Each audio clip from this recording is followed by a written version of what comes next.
చేయలే ఈయన మా నాయన నాకేమో ఇట్లా ఉచితంగా కుర్చీలు ఇచ్చి చదువు రాకపోయినా తీసుకొచ్చి మంత్రులను చేయలే. మా నాయన చదువు రాకపోయినా సంధ్య లేకపోయినా మాకు మంత్రులను చేసి ఇంట్లో కూర్చోబెట్టలే.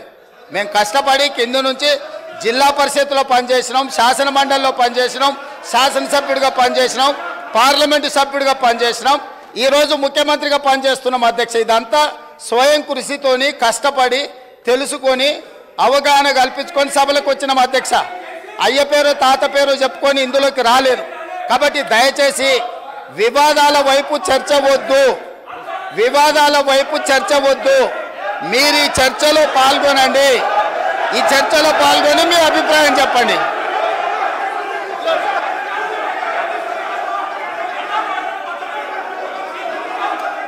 కూర్చోండి కూర్చోండి కూర్చోండి.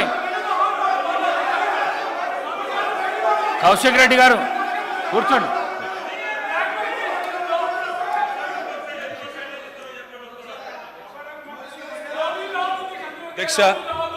అధ్యక్ష ముఖ్యమంత్రి గారికి ఒక్క నిమిషం. ముఖ్యమంత్రి గారికి అధ్యక్ష మీ నాయకుడు మాట్లాడుతున్నాడు జరా. అధ్యక్ష ఎవరు మాట్లాడినా హౌస్ ఆర్డర్లో మీరే పెట్టాలి అధ్యక్ష. వాళ్ళని కూడా కంట్రోల్ చేయాలి, మీరు మమ్మల్నే కాదు.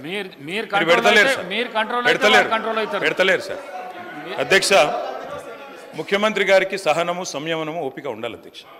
మాటి మాటికి ఓపిక కోల్పోయి ఈ రన్నింగ్ కామెంటరీ అవసరం అధ్యక్ష. అధ్యక్ష నేను కూడా అనొచ్చు అధ్యక్ష, పేమెంట్ కోటాలో ముఖ్యమంత్రి పదవి కొట్టేసిన నేను కూడా అనొచ్చు. మాట్లాడడం మేము కూడా మాట్లాడతాం. అయ్యల పేర్లు చెప్పి పదవులు అంటే రాహుల్ గాంధీని అంటుండా, రాజీవ్ గాంధీని అంటుండా నాకు తెలియదు అధ్యక్ష. ఎవరిని అంటుండ అధ్యక్ష? ఆయన ఎవరి గురించి మాట్లాడుతున్నాడు? ఇప్పుడు మినిస్టర్ గారు చాలా నేను గౌరవ సీనియర్ శాసనసభ్యులు ప్రభుత్వంలో అనేక సంవత్సరాలు పనిచేసిన కేటీఆర్ గారిని కోరుతా ఉన్నాం. చాలా ఇది మేము ఆక్షేపించేది లేదు. ఈరోజు వారు మాట్లాడిన మాటలు తప్పకుండా వెనక్కి తీసుకోవాల్సిందే. నేను ఈరోజు మేము కోరుతా ఉన్నాం అదే ఇంత సీరియస్గా మేము ఏ రోజు డెమోక్రటిక్గా ఒక డిబేట్ని ఈరోజు మేము కోరుతా ఉన్నాం అధ్యక్ష. ఇంత సీరియస్ ఇష్యూను ఈ విధంగా నేను ఇప్పుడు కూడా చెప్తా ఉన్నా, ఇంత సీరియస్ ఇష్యూను ఈ విధంగా పక్కదారి పోతే రాష్ట్ర ప్రజలకు సంబంధించిన ప్రయోజనాలు పక్కన పడతాయి. దయచేసి గౌరవ శాసనసభాపతికి అని కోరుతాను, let's go to the subject sir. Otherwise we will sir ఎవరికైతే ఇంట్రెస్ట్ లేదో మా రెజల్యూషన్ మూవ్ చేస్తారు, రెజల్యూషన్ పూర్తి స్థాయిలో మూవ్ చేస్తారు. అదే రెజల్యూషన్ హౌస్ అనుకుంటాము. కానీ డెమోక్రటిక్ స్పిరిట్లో మీ అభిప్రాయాలను తెలుసుకొని ముందుకు పోవాలని ఆలోచన చేస్తూ ఉన్నాం అధ్యక్ష. దయచేసి గౌరవ సభ్యులను కూడా కోరుతా ఉన్నాము, let's go on to the subject please. Please KTR గారు సబ్జెక్ట్ మాట్లాడండి, డీవియేషన్ కాకండి మీరు.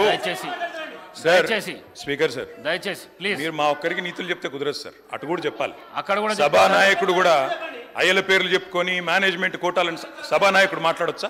ఇది సంస్కారమా? ప్లీజ్. మరి నేను ఒక సభ్యుడిని, నా హక్కులు కూడా మీరే కదా కాపాడాలా? వారు మాట్లాడినప్పుడు తప్పకుండా సమాధానం చెప్పాలా? అధ్యక్ష నేను ఒకటే చెప్తా ఉన్నాను అధ్యక్ష తమరిని కోరేది ఈరోజు మేము స్పష్టంగా చెప్తున్నాం, గవర్నమెంట్ ఏదైతే చర్చ ప్రారంభించిందో ఆ చర్చను మేము స్వాగతిస్తున్నాము, 100% సమర్థిస్తున్నామనే మాట నేను చెప్తా ఉన్నా. అయితే ఒకటేమంటే భవిష్యత్తులోనైనా శ్రీబాబు గారు ఈరోజు మీరు బిజినెస్లో రెజల్యూషన్ అని ఇచ్చారు, భవిష్యత్తులో పెట్టండి. సబ్జెక్ట్ మీద చర్చ ఉంటే ఆ చర్చకు స్టేట్మెంట్ ఇవ్వండి, so that members can come prepared. అది వదిలేస్తే ఆ మీమాంస వదిలేస్తే అధ్యక్ష ఇప్పుడే నేను చెప్పాను అధ్యక్ష, మేము సీరియస్ విషయం కాబట్టి రెజల్యూషన్ సరిగ్గా పెట్టమని చెప్తున్నా వెంకరెడ్డి గారు. అధ్యక్ష ఈ రకంగా మంత్రులు డిస్టర్బ్ చేయడం మాటికి పద్ధతి కాదు. సీనియర్ మెంబర్లు ఇదేం పద్ధతి అధ్యక్ష? స్వాగతిస్తున్నామని చెప్తే మళ్ళీ ఈ రకంగా ఇబ్బంది పెట్టడం ఏంది? ఇంత ఓపిక లేదేమో అధ్యక్ష. రెడ్డి గారు ప్లీజ్ కూర్చోండి. అధ్యక్ష ప్లీజ్ నేను ఇస్తాను కూర్చోండి. అధ్యక్ష మేము క్లియర్ గా చెప్పేది, మేము అధ్యక్ష అధికార పక్షంలో ఉన్నా ప్రతిపక్షంలో ఉన్నా ఏ పక్షంలో ఉన్నా మేము తెలంగాణ ప్రజల పక్షం అధ్యక్ష. మేము ఈరోజు ఈ కాంగ్రెస్ ప్రభుత్వం ప్రవేశపెట్టిన ఈ చర్చను ఎందుకు సమర్థిస్తున్నాము, ఎందుకు స్వాగతిస్తున్నామంటే తప్పకుండా రాష్ట్ర విశాల ప్రయోజనాల దృష్ట్యా రాజకీయ ప్రయోజనాల కంటే కూడా రాష్ట్ర ప్రయోజనాలు ముఖ్యం కాబట్టి తప్పకుండా రాష్ట్రంలోని ప్రజలకు